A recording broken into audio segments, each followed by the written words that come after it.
Alright, so this is my Higgs boson post. What I've tried to do is go through the internet, find some things that are really interesting and informative related to the Higgs field, the Higgs mechanism, and the Higgs boson. Those are three terms that you're going to hear a lot about, and I'm going to differentiate them for you. Above you'll see an illustration, trying to give you an intuitive sense of how the Higgs field works as particles travel through them.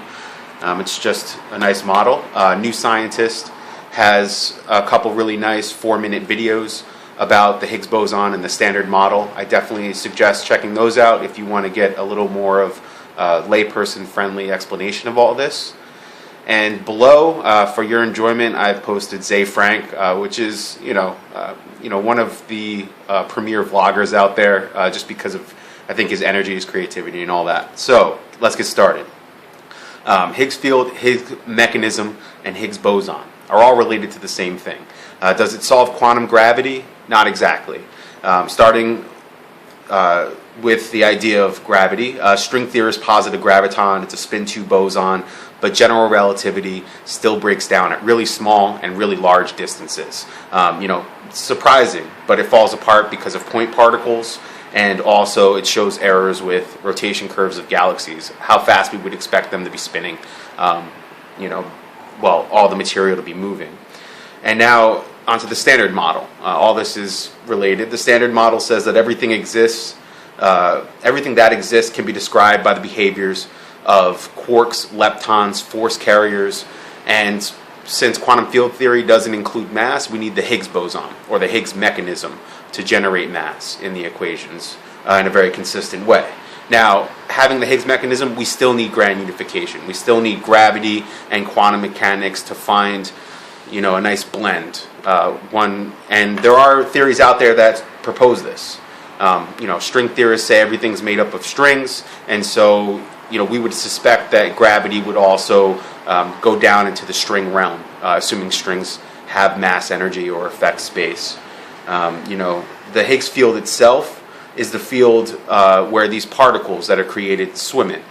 So you can imagine that more aerodynamic, shark-like particles can move through space without any real coupling to the field. So they move quickly. In fact, massless particles move at the speed of light.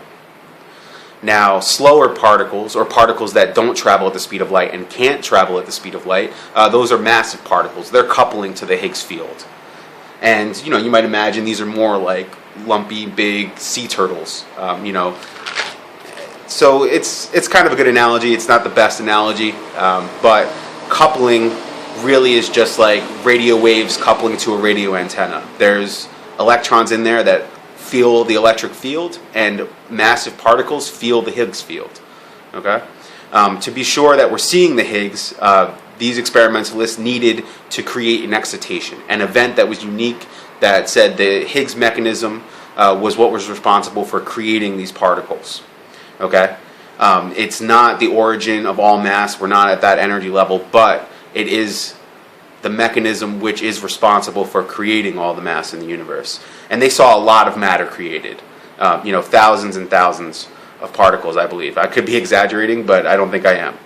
This was such a small but very significant signal. In fact, so significant, 5 sigma, 99.99, and so on percent, sure that they saw this effect. And they took into account everything: conservation of energy, momentum, and all the other properties like spin, angular momentum, color, and so on. Right? And so what they saw was physical properties, these particles created, and were able to conclude the mass energy of the Higgs boson at 125 giga-electron volts. So that's exciting because it's consistent with the predictions that are out there. They've managed to narrow down these windows. So, it's something to celebrate. As I said, there still needs to be a grand unification in order for us to truly understand, the effect of mass in the universe. And, I would suggest checking out conformal gravity. This is something that I might talk about here in the future, but it is actually consistent with all the string theorist ideas in the standard model, and it solves a lot of these problems without dark matter, without dark energy. So that's a teaser. I'll get more on that later.